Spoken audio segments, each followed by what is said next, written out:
नमस्कार, मैं योगेश राणा। बीजेपी के हरिद्वार से सांसद त्रिवेंद्र सिंह रावत और कांग्रेस के सीनियर नेता हरीश रावत एक बात कह रहे हैं। दोनों एक मत होते हुए दिख रहे हैं। दोनों का मानना है हरिद्वार में जो भूमि घोटाला हुआ है, भूमि खरीद घोटाला हुआ है, उसमें पर्दे के पीछे कोई बड़ा नाम हो सकता है, क्योंकि अधिकारियों का एक गिरोह इतना बड़ा घोटाला कर नहीं सकता कि बगैर किसी की पीछे से बैकअप के। हरीश रावत कह रहे हैं बगैर किसी सफेद पोश के संरक्षण के इतना बड़ा घोटाला नहीं हो सकता है। हरीश रावत तो यह भी कह रहे हैं हरिद्वार में इस तरह के और भी घोटाले हैं। वैसे तो उत्तराखंड की धामी सरकार ने इस मामले की विजिलेंस जांच के आदेश दे दिए हैं। धामी सरकार ने ऐतिहासिक कार्रवाई की है। 2 आईएएस और 1 पीसीएस अधिकारी समेत 12 अधिकारी और कर्मचारियों को सस्पेंड किया है। लेकिन इतना होने के बाद भी हरीश रावत और त्रिवेंद्र सिंह रावत अब कह रहे हैं कि इस मामले की विस्तृत जांच होनी चाहिए। हरीश रावत तो यह कह रहे हैं कि सीबीआई जांच होनी चाहिए। दोनों नेताओं की बात से एक सवाल उठता है, क्या इन दोनों नेताओं के पास कोई ऐसी सूचना है जो किसी बड़े सफेद पोश के इस मामले में इन्वॉल्व होने का प्रमाण है? हरीश रावत ने मीडिया से बातचीत में 3 बड़ी बातें कही है। पहली बात, हरीश रावत कह रहे हैं वर्चुअली ऐसा लग रहा है सरकार ने छोटे अपराधियों को बलि चढ़ाकर किसी बड़े सफेद पोश को बचा लिया है। और दूसरी बात, हरीश रावत कह रहे हैं मेरा बहुत ही साफ साफ मानना है इतना बड़ा अपराध अधिकारियों का गिरोह नहीं कर सकता जब तक पर्दे के पीछे किसी बड़े आदमी का संरक्षण ना हो, किसी बड़े आदमी का बैकअप ना हो।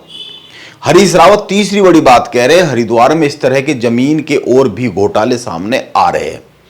हरीश रावत इस मामले की सीबीआई जांच की मांग कर रहे हैं, लेकिन सवाल यह है जब हरीश रावत के पास इतनी सटीक जानकारी है किसी बड़े आदमी के, नेता के इस पूरे मामले में पीछे बैकअप देने के उनके पास इतनी सटीक जानकारी है और हरिद्वार में और भी घोटालों के बारे में इस तरह की जानकारी है, तो इसके बाद वो ही बहुत साफ साफ क्यों किसी का नाम उजागर नहीं कर देते अगर उनके पास कोई नाम है तो?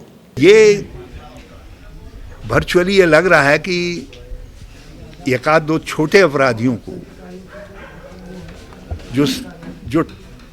जो सफ़ेद पोश संरक्षित अपराधी थे उनको बलि चढ़ा करके सरकार सफ़ेद पोश को बचाने की कोशिश कर रही है। क्योंकि मेरा स्पष्ट मानना है इतना बड़ा अपराध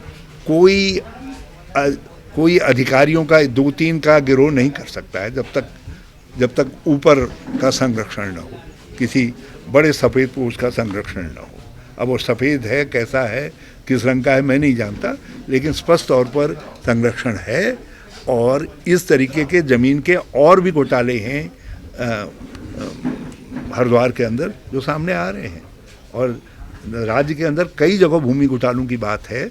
इसीलिए हमने मांग की है कि आप इस मामले को, प्रकरण को सीबीआई को सौंपिए और सीबीआई जो है हाई कोर्ट मॉनिटर्ड जांच करे या जुडिशरी मॉनिटर्ड जांच करे।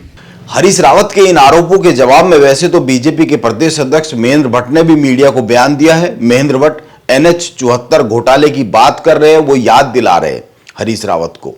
आपको याद होगा 2016 में हरीश रावत के शासनकाल में NH-74 घोटाला चर्चाओं में आया था। कई दौर की जांच के बाद इस मामले में संलिप्त पाए गए अधिकारियों पर केस दर्ज हुआ था। कुछ अधिकारी तो जेल भी गए थे। कई सफेद पोश नेताओं के इसमें शामिल होने की चर्चा आम हुई थी, लेकिन किसी का नाम नहीं सामने आया था। आपको याद होगा इस मामले में भी 2 आईएएस अधिकारियों को निलंबित किया गया था, लेकिन कुछ समय बाद ही दोनों अधिकारी बहाल कर दिए गए थे। इसीलिए 2 बात तो बड़ी है ही।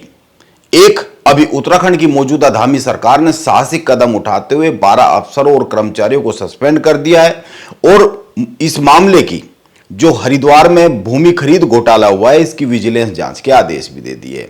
और दूसरी बात यह है यदि हरीश रावत के पास कोई नाम है किसी सफेद पोश का, तो वो फिर कोई अन्य ताकतवर नाम है तो उसको सार्वजनिक किया जाना चाहिए। और रही बात इसकी कि विजिलेंस जांच में क्या आएगा, जैसा कि त्रिवेंद्र सिंह रावत कह रहे हैं विस्तृत जांच होनी चाहिए, तो जांच के आदेश विजिलेंस के हो ही गए हैं। इसीलिए आने वाले समय में क्या कोई बड़ा नेता भी इसमें फंसता हुआ दिखता है या कुछ और अधिकारी लपेटे में आते हुए दिखते हैं, यह एक आने वाले समय में जिज्ञासा का विषय रहेगा। नमस्कार, मैं योगेश राणा।